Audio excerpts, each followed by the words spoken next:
Welcome to my channel set tax சேனலுக்கு உங்களை அன்புடன் வரவேற்கிறேன். இன்றைய வீடியோ ரொம்பவே இன்ட்ரெஸ்டிங்கான வீடியோ. ரெண்டு விஷயம் பார்க்க போகிறோம். எங்களோட புது கிச்சனுக்கு கொஞ்சம் நிறையா எவர் சில்வர் பாத்திரங்கள் வாங்க வேண்டியது இருந்துச்சு. அதை பார்த்திங்கன்னா வாங்குறதுக்கு ஒரு சீக்ரெட் சேவிங்ஸ் ஒன்று பண்ணியிருந்தேன். அந்த சீக்ரெட் சேவிங்ஸ்லேருந்து பார்த்திங்கன்னா அந்த பணத்தில் தான் சில்வர் சாமான் வாங்கினேன். ஸோ அது எப்படி அந்த பணம் நான் சேமித்தேன் அப்படிங்கிறதையும் உங்களுக்கு இந்த வீடியோவில் சொல்லியிருக்கேன். லாஸ்ட் வீக்கான மெனு பிளானும் இந்த வீடியோவில் இன்க்ளூட் ஆகிடுக்கு. ஏற்கனவே நான் ஒரு ஷார்ட்ஸ் போட்டிருக்கேன். அது பார்க்காதவங்க பார்த்துருங்க. அதுவும் ஒரு சிறு சேமிப்பு தான், சிறு சேமிப்பு, அதுவும் சீக்ரெட் சிறு சேமிப்பு. ஒரு கிட்டத்தட்ட 2 வருஷமாக சேமித்த பணம் அந்த ஷார்ட்ஸ் இருக்குது பாருங்கள். இப்போ இந்த பாத்திரம் வாங்குறதுக்கு நான் எப்படி பணம் சேமித்தேன் சேமித்து வச்சுருந்தேன்னு பார்த்தீங்கன்னா, திருச்சி எங்கள் வீட்டில் பார்த்திங்கன்னா முருங்கக்காய் மரம் இருக்கும், உங்களுக்கே தெரியும். ஸோ எங்கள் வீட்டுக்கு போக மிச்சம் இருக்கக்கூடிய காயை பார்த்திங்கன்னா நான் அப்படியே கடை கொடுத்துருவேன். அது பார்த்திங்கன்னா அப்புறம் சீசன் இல்லாத சமயங்கள் வரைக்குமே எனக்கு காய்ப்பு இருந்துக்கிட்டே இருக்கும். ஒரு வருஷத்துக்கு பார்த்திங்கன்னா ஒரு 2 டைம்ஸ், ஒரு 2 to 3 months மட்டும்தான் பார்த்திங்கன்னா இருக்காது. மற்ற எல்லா நாளுமே இருக்கும். இந்த ஆக்சுவலாக முருங்கைக்காய் சீசன் இல்லாதப்போ பார்த்திங்கன்னா அவ்வளோ ஃப்ரெஷ்ஷாக இருக்கும். கிலோவே பார்த்திங்கன்னா 500 600 வாங்கிப்பாங்க. அந்தளவுக்கு காய்க்கும். ஸோ அதில் எனக்கு கிடைச்ச பணம் லாஸ்ட் இயர் பார்த்திங்கன்னா 1200 சேர்த்து வச்சுருந்தேன். ஆக்சுவலாக நிறைய சேர்த்து வச்சு இதோட அதிகமான அமௌண்ட் வந்துருந்துச்சு. பட் சின்ன சின்ன செலவுகள் இருந்ததுனால அதை நான் பண்ணிட்டேன். அதுக்கப்புறம் நாங்கள் திருச்சியிலேருந்து புதுக்கோட்டை வீடு காலி பண்ணி வரும்பொழுது தேவையில்லாத பிளாஸ்டிக் பொருட்களை கழிச்சு விட்டோம். அதில் ஒரு 250 ரூபா கிடச்சிச்சு. அதே மாதிரி புதுக்கோட்டை வீட்டில் ஏற்கனவே நாங்கள் போட்டு வச்சுருந்த தேவையில்லாத பழைய பிளாஸ்டிக் பொருள் உடஞ்சது அதெல்லாமே கழிச்சதில் இங்கே ஒரு 250 ரூபா கிடச்சிச்சு. அப்புறம் ஒரு ஷார்ட்ஸில் பார்த்துருப்போம் இல்லையா, ஏற்கனவே யூஸ் பண்ணி இந்த 2 பழைய டேங்க்கையும் பழசில் போடுறதுல ஒரு 500 ரூபா, மொத்தம் 2200 ரூபா கையில் வச்சுருந்தேன். ஸோ அதை வச்சு தான் பாத்திரம் வாங்கலாம் அப்படின்னு யோசிச்சுட்டு இருந்தோம். முக்கியமாக பார்த்திங்கன்னா இதுதான் நாங்கள் வாங்கின பாத்திரங்கள். முக்கியமாக இந்த பாத்திரம் வைக்கக்கூடிய தட்டு ஸ்டாண்டு, கொஞ்சம் கரண்டி ஸ்டாண்டு எல்லாமே தேவைப்பட்டுச்சு. ஸோ அந்த ஸ்டாண்டு வாங்கினோம்.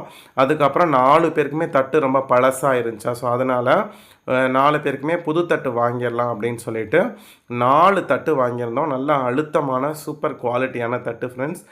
கொஞ்சம் வித்தியாசமாக, ஒருத்தருக்கு பூ போட்டது, ஒருத்தருக்கு சர்க்கிள் போட்டது, அந்த மாதிரி வித்தியாசம் தெரியணும் அப்படிங்கிறதுக்காக நான் கொஞ்சம் வேறு டிசைன் போட்டது வாங்கிட்டேன். ஒருத்தருக்கு பூ போட்டது, ஒருத்தருக்கு சர்க்கிள். எனக்கு பிளெயின் தான் ரொம்ப பிடிக்கும். ஸோ அதனால் நான் பிளெயின் தட்டு வாங்கிக்கிட்டேன். அப்புறம் இதுதான் எனக்கு வாங்கின தட்டு, டிசைன் இல்லாமல் இருக்கிறது. அப்புறம் பார்த்திங்கன்னா இந்த ஸ்டாண்டு ரொம்ப நாளாக வாங்கணும்னு ஆசைப்பட்டுட்டு இருந்தோம். அதே மாதிரி வாங்கியாச்சு. அதுக்கப்புறம் முக்கியமான ஒரு விஷயம், இந்த மாதிரி வறுக்கிறதுக்கு இந்த இலை ஷேப்பில் இருக்கக்கூடிய இந்த ஓட்டை இருக்கக்கூடிய கரண்டி, இதை ரொம்ப நாளாக ஒய்ஃப் கேட்டுகிட்டே இருந்தாங்க. கிடச்சா வாங்கிட்டு வாங்க. அதே மாதிரி ரொம்ப சின்னதாக இருக்கிற மாதிரி அதே மாதிரி பார்த்திங்கன்னா இந்த பாத்திரக்கடையில் கிடச்சிச்சு. அப்புறம் 2 கப்ஸு, தம்பி பாப்பா குடிக்கிறதுக்கு கப்பு வேணும், காஃபியில் பால் குடிக்கிறதுக்கு கப்பு வேணும்னு கேட்டிருந்தாங்க. பழைய கப்பு உடஞ்சிருச்சு. ஸோ அதனால் புது கப்பு 2 வாங்கியாச்சு. அதுக்கப்புறம் பார்த்திங்கன்னா ஒரு சொம்பு, இது ரொம்ப நாளாக கேட்டுட்டு இருந்தாங்க. தண்ணி குடிக்கிறதுக்கு ஒரு சொம்பு வேணும், பாட்டில் வேணாம், எனக்கு சொம்பில் குடிச்சிக்கிறேன் அப்படின்னாங்க. இந்த மாதிரி ஏதாவது மாவுக்கு தண்ணி ஊற்றுறப்ப இந்த மாதிரி எடுத்து ஊற்றுறதுக்கு ஒரு குட்டி சொம்பு கேட்டாங்க. ஸோ அதுவும் வாங்கியாச்சு. சூப்பராக இருந்துச்சு. இந்த சட்டி பார்த்திங்கன்னா கீரை கடையிறதுக்காக, கீரை கடையில் இந்த இருப்பு சட்டிலே வச்சு கடைஞ்சால் கீழே சேர்ந்ததுன்னு சொல்லிட்டு இருந்தாங்க. ஸோ அதனால் கீரை கடையிறதுக்காக இது ஒரு அலுமினிய சட்டி. இது அலுமினியமாக இண்டோலியமானு தெரில, இது சூப்பராக இருந்துச்சு. அப்புறம் பார்த்திங்கன்னா ஆக்சுவலாக ஒரு ஸ்டாண்டு, ஆக்சுவலாக அது சோறு வடிக்கிற ஸ்டாண்டு. பட் ஆனால் எங்களுக்கு அது யூஸ் ஆகாது. இந்த ஸ்டாண்டை நாங்கள் தோசைக்கல்லை நிப்பாட்டுறதுக்காக வாங்கிக்கலாம் அப்படின்னு சொல்லிட்டு அந்த பர்பஸ்க்காக வாங்கியிருக்கோம். பாருங்கள், அப்படி அந்த கீழே ஷெல்ஃபுக்கு கீழே அந்த ஸ்டாண்டை வச்சு கீழே ஒரு பேப்பர் போட்டு வச்சுட்டோன்னா தோசைக்கல்லை அழகாக நாங்கள் இதில் ஃபிக்ஸ் பண்ணிடுவோம். நீட்டாக அது பாட்டுக்கு இருக்கும். ஸோ மொத்தமாக இதுதான் நாங்கள் வாங்கின பொருட்கள். எவ்வளவு எடுத்துக்கிட்டாங்கன்னு பார்த்தீங்கன்னா, மொத்தமாக பில்லு 2550 ரூபா. நாங்கள் எங்கே வாங்கினோன்னு பார்த்தீங்கன்னா வேளாளர் பாத்திரக்கடையில் தான் வாங்கினோம். புதுக்கோட்டையில் எல்லாருக்குமே தெரியும். அங்கே பார்த்தீங்கன்னா மொத்த பில் 2550 ரூபா வந்துச்சு. பழைய சில்வர் பாத்திரம், யூஸ் பண்ணாத பழைய சில்வர் பாத்திரம், உடஞ்சது, எங்கள் வீட்டில் பழசு இருந்துச்சு இல்லையா, ஸோ அந்த கழிச்சது போக மிச்ச சில்வர் பாத்திரம்லாம் ஒரு மூட்டையில் எடுத்து வச்சுருந்தோம். அந்த பாத்திரத்தை தான் கொண்டு போய் போட்டுட்டு சரி அதையும் கழிச்சு விட்ருவோன்னு சொல்லிவிட்டு அதை போட்டோம். அது 350 ரூபாய்க்கு எடுத்துக்கிட்டாங்க. என்ன ஒரு பியூட்டினா, அலுமினிய பாத்திரம் நல்ல ரேட்டுக்கு எடுக்கிறாங்க. பட் எவர் சில்வர் பார்த்திங்கன்னா அந்த அளவுக்கு எடுக்கலை. ஸோ நான் ஒரு சாக்கு பை நிறையா பழையது கொண்டு போயிருந்தேன். ஸோ அதை வந்து ரூ. 350 எடுத்துக்கிட்டாங்க. மிச்சம் ரூ. 220. அதில் இன்னொரு ஆஃபர் ரூ. 200 போட்டுட்டு 2000 மட்டும் கொடுங்கன்னு சொன்னாங்க. ஸோ 2200 பில் வந்ததில் எனக்கு 2000 தான் போட்டுக்கிட்டாங்க. ஏன்னா நான் கேட்கவே இல்லை, அவரே வந்து ரூ. 200 கொடுத்துட்டு 2000 போதுன்ட்டார். ரொம்ப ஹாப்பியாக இருந்துச்சு. ஸோ ரூ. 200 இந்த ஷாப்பிங்கில் நான் மிச்சம் பண்ணிவிட்டேன், நான் அன்எக்ஸ்பெக்டடாக.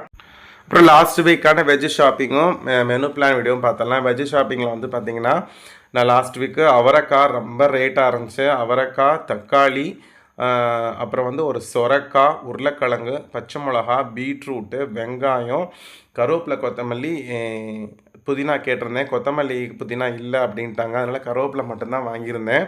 இது இல்லாமல் இடையில கீரை ஃப்ரெஷ்ஷாக சொல்லி வச்சுருப்பேன். அவங்க வந்தால் கால் பண்ணுவாங்க, நான் போய் வாங்கிட்டு வந்துட்டேன். ஸோ இடையில வந்து கீரை வாங்கணும். இதுதான் ஃப்ரெண்ட்ஸ். அதுக்கப்புறம் மாங்காய் ஒன்று வாங்கினோம். ஸோ கீரை வாங்க போன அன்றைக்கி மாங்காய் வாங்கினோம். அது வீடியோ எடுக்கலை. எனக்கு மொத்தமாக இந்த வாரத்துக்கான பில்லு வந்து பார்த்திங்கன்னா இந்த காய்கறிகள் மட்டும் ரூ. 200 வந்துச்சு. ஸோ கீரை ஒரு ரூ. 10, மாங்காய் ரூ. 10 கொடுத்தாங்க. ஸோ ரூ. 220 வந்துச்சு. கீரையும் மாங்காவும் நான் அதாவது இடையில அந்த சமையல் செய்கிற அன்னைக்கு காலையில் வாங்கினதுனால நான் வந்து அது வீடியோவில் வைக்கலை. ஸோ வாங்கிட்டு வந்து ஃப்ரெஷ்ஷாக சமைக்க ஆரம்பிச்சிட்டோம். ஸோ இதுதான். ஸோ ரூ. 220 நாங்கள் காய்கறி வாங்கினோம். இதில் அவரைக்காய் தான் ரொம்ப ரேட்டு. திங்கள் வந்து பார்த்திங்கன்னா காலையில் தோசையும் சூப்பரான மதுரை கார சட்னியும் தான். ஸோ மோஸ்ட்லி காலையில் எங்கள் வீட்டில் தோசை தான் ஃப்ரெண்ட்ஸ் இருக்கும். எங்கள் வீட்டில் பொறுத்த மட்டும் தோசை, இட்லி அதே தான் வரும் எல்லார் வீட்லையும் இருக்கிற மாதிரி. ஸோ கார சட்னி அரைச்சி அன்றைக்கி முடிச்சாச்சு. திங்கக்கிழமை நாங்கள் வீட்டில் சமைக்கல, ஒரு கல்யாண வீட்டுக்கு போயிருந்தோம். சூப்பரான வெஜிடபிள் மீல்ஸு பாருங்கள், எனக்கு பிடிச்ச ஐட்டம் எல்லாமே. ஸோ அதனால் அன்றைக்கி எங்களுக்கு சமையலில் அதுக்கேற்ற மாதிரி தான் நாங்கள் காய்கறியுமே கம்மி பண்ணியிருந்தோம்.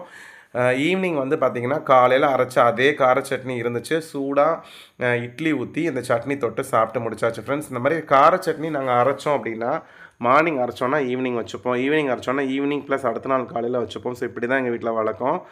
நெக்ஸ்ட் டே செவ்வாய்க்கிழமை வந்து பார்த்திங்கன்னா காலையில் ரவா உப்புமா, ஜீனி தான். மோஸ்ட்லி இன்றைக்கி வடை வாங்கலை, கண்ட்ரோல் பண்ணணும், ஆயிலை கண்ட்ரோல் பண்ணணும் அப்படிங்கிறதுக்காகவே வாங்கலை. அன்றைக்கி மதியம் தான் போய் நான் வந்து என்ன பண்ணேன், செவ்வாய்க்கிழமை காலையில் கீரை வந்துருச்சுன்னு சொன்னாங்க. ஸோ ஃப்ரெஷ்ஷாக கீரையும் ரூ. 10 கீரை, ஒரு மாங்காவும் வாங்கிட்டு வந்தேன், அது ரூ. 10. ஸோ கீரை கடையிலும் மாங்காய் ஊறுகாவும் வச்சு சாப்பிட்டோம். அட்டகாசமாக இருந்துச்சு. அன்றைக்கி நைட்டு வந்து பார்த்திங்கன்னா பூரியும் உருளைக்கிழங்கு மசாலும் தான். ஸோ பசங்க லீவுங்கிறதுனால தோசை வேணாம், அது டிஃப்ரெண்ட்டாக செஞ்சு கொடுங்கன்னு. ஸோ அதனால் பூரி செஞ்சால் பேசாமல் இருந்துருவாங்க. நெக்ஸ்ட் டே வந்து பார்த்திங்கன்னா புதன்கிழமை காலையில் தோசையும் யூடியூப் சேனலை பார்த்து நாங்கள் வச்ச பிளெயின் குருமா சால்னாவும் வச்சுருந்தோம். சூப்பராக இருந்துச்சு, நல்லா வந்துருந்துச்சு. யூடியூப் சேனல் பார்த்து தான் வச்சோம். அப்புறம் அன்றைக்கி மதியம் வந்து பார்த்திங்கன்னா எங்களுக்கு ரசம், உருளைக்கிழங்கு. அதே மாதிரி பார்த்திங்கன்னா மிச்சம் இருந்த கீரையில் கொஞ்சம் 2 டைமாக செஞ்சோம். ஸோ அன்றைக்கி கொஞ்சம் கீரை செஞ்சுக்கிட்டோம். நைட்டு வந்து பார்த்திங்கன்னா தோசையும் தக்காளி சட்னியும், அதாவது இந்த வெங்காயம் நறுக்கி போட்டு இந்த தக்காளி தொக்கு மாதிரி இல்லாமல் கொஞ்சம் சலசலன்னு வச்சுருந்தாங்க, தொக்கு மாதிரி இல்லாமல். ஸோ கொஞ்சம் அந்த மாதிரி தக்காளி சட்னி. அடுத்த நாள் காலையில் வியாழக்கிழமை பார்த்திங்கன்னா தோசையும் இட்லி பொடியும் தான். இன்றைக்கி வந்து எனக்கு ஒர்க்கிங் டே இருந்துச்சு. ஸோ அதனால் கொஞ்சம் வேகமாக சாப்பிட்டுட்டு கிளம்பிட்டேன். ஸோ சட்னி அரைக்க டைம் இல்லை. ஸோ அந்த மாதிரி டைமில் நமக்கு கை கொடுக்குறது இட்லி பொடி தானே ஃப்ரெண்ட்ஸ். ஸோ இட்லி பொடி. அப்புறம் அன்னைக்கு மதியம் வந்து பார்த்திங்கன்னா முருங்கைக்காய் சாம்பார், அதாவது நம்ம வீட்டில் காய்ச்ச முருங்கைக்காய் தான். அது எங்கள் வீட்டில் கிடையாது, எங்கள் பெரியம்மா வீட்டிலேருந்து கொடுத்துருந்தாங்க. அப்புறம் பீட்ரூட்டு சூப்பராக இருந்துச்சு முருங்கைக்காய். ஆனால் திருச்சி முருங்கைக்காய் அளவுக்கு வரல. நைட்டுக்கு வந்து பார்த்திங்கன்னா சப்பாத்தியும் உருளைக்கிழங்கு மசாலும் தான். நான் ஆல்ரெடி ஒரு ஷார்ட்ஸில் பார்த்துருப்பீங்க, நல்லாவே இல்லை, பூரிக்கு தான் நல்லாயிருக்குன்னு சொன்னால் கேட்கவே இல்லை அப்படின்னு சொன்னேன் இல்லையா. ஸோ அதனால தான். ஸோ பட் எனக்கு வந்து அடுத்த நாள் வந்து வேறு ஏதாவது செய்யணும் காரமானு சொல்லி அடுத்த நாள் காலையில் வந்து பார்த்திங்கன்னா ஆலு பரோட்டா பண்ணோம். அதுக்கு வந்து கிழங்கு மசாலா ரொம்ப காரமாக பண்ணியிருந்தோம். சூப்பராக அட்டகாசமாக வந்துருந்துச்சு ஃப்ரெண்ட்ஸ். அது இன்றைக்கி காலைல சாப்பிட்டதுனால ரொம்ப ஹெவியாக இருந்துச்சு. அதனால் மதியம் சாப்பிடவே ரொம்ப லேட் ஆகிடுச்சு. மதியம் வந்து பார்த்திங்கன்னா சூப்பரான சொரக்காய் சாம்பார், அவரைக்காய் பொரியல், மிச்சம் இருந்த உருளைக்கிழங்கையும் சேர்த்து உருளைக்கிழங்கு பொரியல் பண்ணியாச்சு. சூப்பராக இருந்துச்சு. சொரக்காய் செம்ம டேஸ்ட்டாக இருந்துச்சு. நைட்டுக்கு எப்போதும் போல தான் ஃப்ரெண்ட்ஸ், மதியம் வச்ச சாம்பார் தான்.